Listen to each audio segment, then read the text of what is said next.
But I noticed that then, as the Poe series went on, you started using Peter Lorre, Basil Rathbone, Boris Karloff, Lon Chaney. I mean, again, horror stars from a slightly earlier period. Was this an attempt to expand your universe and to connect with the films that you grew up with?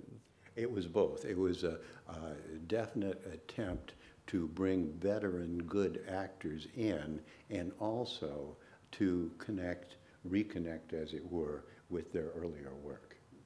And how did you get on with these sort of somewhat crusty legends? Yeah. Well, the first was in The Raven, which starred Vincent and Peter Lorre and Boris Karloff.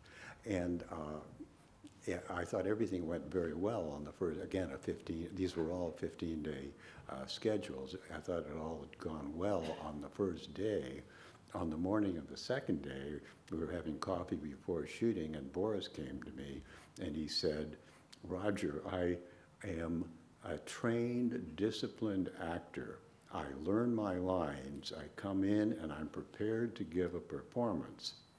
Peter is all over the place improvising. I never even know when to say my line because he doesn't give me the cue." Now, the situation was this. Peter was a German actor who had studied with Bertolt Brecht and the Berliner Ensemble and studied method technique, the Stanislavski technique. And the little bit of acting, my degree from the university was in engineering, so I felt I learned the use of the camera and so forth fairly quickly, but I didn't know very much about acting, and I thought I should in order to talk to actors. And I learned the Stanislavski method myself, and so I was in tune with what Peter was doing, and what he was doing, he only had a vague idea of the script and the lines. He was really all over the place. And Vincent, so I called everybody together. Now, Vincent understood both styles of acting and could work with both of them. There was no problem. But Boris had been a trained English actor on the English stage before he came to Hollywood, and that was what he knew. And he didn't understand Peter, so what I said essentially was, well, let us compromise. I said, Peter, what you're doing is wonderful, which is what I thought what he was, but I said, try and stay a little closer to the script. And for Boris, I said, you must understand that Peter is a little bit loose, he's improvising a little bit, and play a little bit with him. So we rehearsed a little bit more, and they all came together. And certainly, Laurie does his best kind of late period work in the films he made with you. I particularly think that the wine tasting scene in Tales of Terror, the version of Black Cat with him and Vincent Price, is one of the most perfect comic sequences in the sort of kind of a blackly sinister way.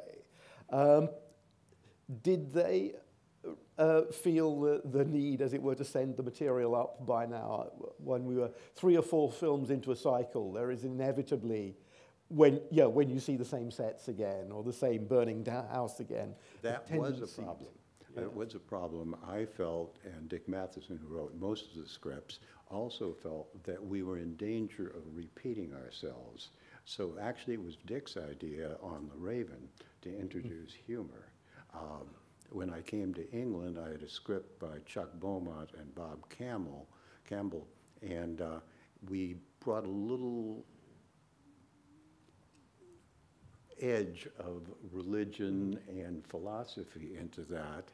On the last one I did, which was written by Bob Town, who was a good friend of mine, it was his first produced screenplay. He went on to be an Academy Award-winning screenwriter. He wrote Chinatown, Shampoo, and a number of things, and Bob and I decided to make the last of the Poe pictures essentially a love story. We were trying to vary it as much as we could.